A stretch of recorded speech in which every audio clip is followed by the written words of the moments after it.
भारत और पाकिस्तान, ये दो नाम दक्षिण एशिया की राजनीति, संघर्ष और इतिहास की सबसे बड़ी कहानी हैं। जब 1947 में ये दोनों देश अलग हुए, तब किसी ने नहीं सोचा था कि आने वाले 75 वर्षों में दोनों देशों के बीच इतनी बड़ी दूरी बन जाएगी। एक तरफ भारत आज दुनिया की 5वीं सबसे बड़ी अर्थव्यवस्था है, अंतरिक्ष में मिशन भेज रहा है और रक्षा उद्योग में आत्मनिर्भर बन चुका है, जबकि दूसरी ओर पाकिस्तान आज अंतर्राष्ट्रीय मुद्रा कोष यानी IMF से उधार लेकर जनता को रोटी खिलाने की स्थिति में है। लेकिन सवाल यहां सिर्फ आर्थिक नहीं है। सवाल यह है कि अगर आज युद्ध छिड़ जाए तो क्या भारत पाकिस्तान को हराने में सक्षम है, और अगर हां, तो कितने समय में भारत पाकिस्तान को पूरी तरह निष्क्रिय कर सकता है? इसका उत्तर केवल बंदूक और टैंक से नहीं, बल्कि राजनीति, अर्थव्यवस्था और समाज के हर पहलू से जुड़ा है। भारत आज दुनिया की चौथी सबसे बड़ी सैन्य शक्ति माना जाता है। वैश्विक सैन्य रैंकिंग के अनुसार भारत की शक्ति अमेरिका, रूस और चीन के बाद आती है। भारत के पास लगभग 14,40,000 सक्रिय सैनिक हैं, 11 लाख रिजर्व सैनिक हैं, लगभग 4,740 टैंक हैं, 10,000 से अधिक तोपखाने यूनिट्स हैं और 700 से अधिक आधुनिक लड़ाकू विमान हैं, जिनमें सुखोई 30, राफेल और मिराज 2000 जैसे विमान शामिल हैं। नौसेना के पास विमान वाहक पोत, परमाणु पनडुब्बियां और मिसाइल विध्वंसक जहाज हैं। भारत के पास अनुमानित 160 से 170 तक परमाणु हथियार हैं। रक्षा बजट लगभग 6,20,000 करोड़ रुपए से अधिक है, जो 80 अरब डॉलर के आसपास के बराबर आंका जाता है। ये सिर्फ संख्या नहीं है, बल्कि भारत की तकनीकी, प्रशिक्षण और आत्मनिर्भरता का प्रतीक है। रक्षा अनुसंधान संगठन ने ब्रह्मोस, अग्नि, पृथ्वी, तेजस और सूर्य जैसी मिसाइलें विकसित की हैं, जो भारत को विश्वस्तरीय शक्ति बनाती हैं। दूसरी ओर पाकिस्तान का रक्षा ढांचा ऐतिहासिक रूप से भारत को ध्यान में रखकर बना है। उसके पास करीब 6,50,000 सक्रिय सैनिक हैं, 5 लाख रिजर्व सैनिक हैं, 2,500 से अधिक टैंक हैं और 380 के आसपास लड़ाकू विमान हैं, जिनमें पुराने F-16 और JF-17 शामिल हैं। पाकिस्तान का रक्षा बजट 9 अरब डॉलर के आसपास आंका जाता है। उसके पास भी अनुमानित 160 से 170 परमाणु हथियार हैं। कागज पर यह संतुलन दिख सकता है, लेकिन वास्तविकता में अंतर बहुत गहरा है। भारत अपने हथियार, मिसाइल और फाइटर जेट खुद बनाता है, जबकि पाकिस्तान को चीन या अमेरिका से आयात करना पड़ता है।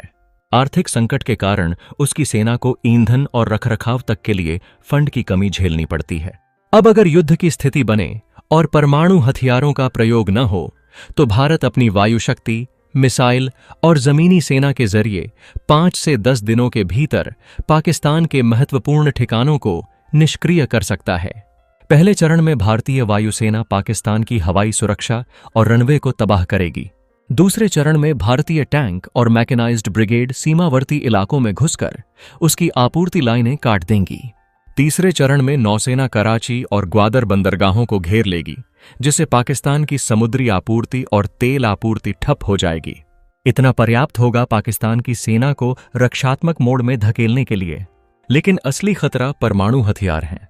पाकिस्तान की नीति पहले परमाणु हमले की कही जाती है, इसलिए अगर भारत निर्णायक युद्ध की ओर बढ़े तो पाकिस्तान परमाणु हथियारों का सहारा ले सकता है, जिससे पूरा दक्षिण एशिया तबाह हो जाएगा।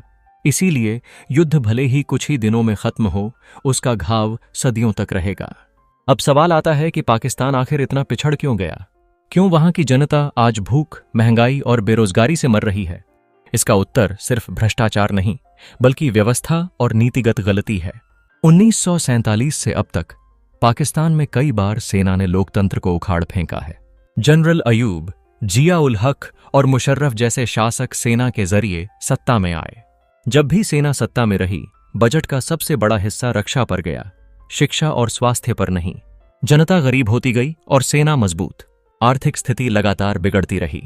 पाकिस्तान का विदेशी कर्ज 130 अरब डॉलर से अधिक बताया जाता है। कई बार IMF से बेल आउट लिया गया, लेकिन सुधार कभी पूरे नहीं हुए। रुपया गिरता गया, महंगाई बढ़ती गई और डॉलर में कर्ज और भारी होता गया। आज हालत यह है कि पाकिस्तान के पास केवल 2 महीने का आयात भंडार भी नहीं बचता। आतंकवाद ने देश को और पीछे धकेला। अफगान जिहाद से लेकर 9/11 के बाद आतंकवाद के प्रसार ने पाकिस्तान की छवि को बुरी तरह प्रभावित किया। विदेशी निवेशक भाग गए, उद्योग ठप हुए और बेरोजगारी बढ़ी। शिक्षा और स्वास्थ्य पर पाकिस्तान बहुत कम खर्च करता है। संयुक्त राष्ट्र की रिपोर्ट बताती है कि पाकिस्तान अपने सकल घरेलू उत्पाद का केवल 2% शिक्षा पर और 1% स्वास्थ्य पर खर्च करता है। परिणाम यह है कि 4 करोड़ से अधिक बच्चे स्कूल से बाहर हैं, महिलाओं में 50% से अधिक पोषण की कमी है और ग्रामीण इलाकों में चिकित्सा सुविधाएं बेहद सीमित हैं। भ्रष्टाचार ने इस सबको और बदतर बना दिया। हर बड़े घोटाले ने जनता का भरोसा तोड़ा। राजनीति में पैसा और सेना का गठजोड़ जनता को हाशिए पर ले गया। अब किसान, मजदूर और गरीब जनता भूख और कर्ज में डूबी हुई है। संयुक्त राष्ट्र की रिपोर्टों के अनुसार पाकिस्तान के 4 करोड़ से अधिक लोग खाद्य असुरक्षा से जूझ रहे हैं। हर 5 में से एक बच्चा कुपोषित है। 2022 की भीषण बाढ़ ने लगभग 33 मिलियन यानी 3 करोड़ 30 लाख लोगों को प्रभावित किया। लाखों लोग बेघर हुए, खेत बह गए और भंडार नष्ट हो गए। सरकार के पास राहत के लिए धन नहीं और विदेशी संस्थाओं के पास सीमित फंड। इसीलिए वहां अब भुखमरी एक आपदा बन चुकी है। कई जगह लोग आटे की कतारों में मर रहे हैं, बच्चे दूध के लिए तरस रहे हैं, महिलाएं रोटी बांटने के लिए झगड़ रही हैं और इसी समय सेना नए हथियार खरीदने और सत्ता पर कब्जा बनाए रखने में व्यस्त है। दूसरी ओर भारत ने लोकतंत्र को कायम रखा, अर्थव्यवस्था को खोला, शिक्षा और विज्ञान में निवेश किया और स्वतंत्र न्यायपालिका व मीडिया बनाए रखे। 1991 के बाद भारत ने जो सुधार किए, उन्होंने देश को नई ऊर्जा दी। भारतीय प्रौद्योगिकी संस्थान, अंतरिक्ष अनुसंधान संगठन, उन्नत चिकित्सा संस्थान और रक्षा अनुसंधान संगठनों जैसी संस्थाएं भारत की पहचान बन गईं। भारत आज अमेरिका, रूस, फ्रांस, जापान और अरब देशों सबके साथ मजबूत रिश्ते रखता है।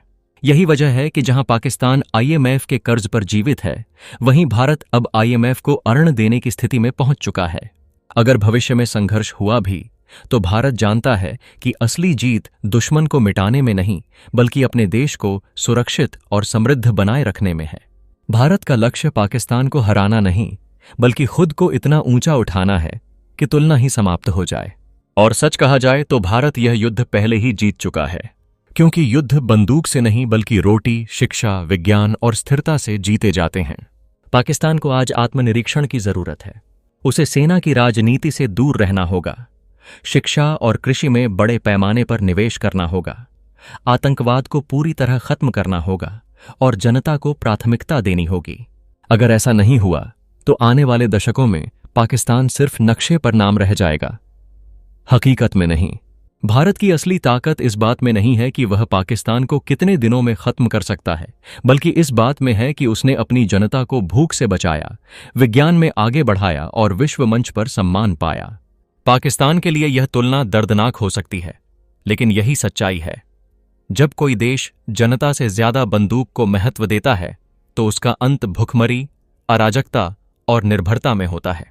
भारत ने सशक्त लोकतंत्र को चुना, पाकिस्तान ने सशस्त्र राजनीति को, और अब फर्क पूरी दुनिया देख रही है।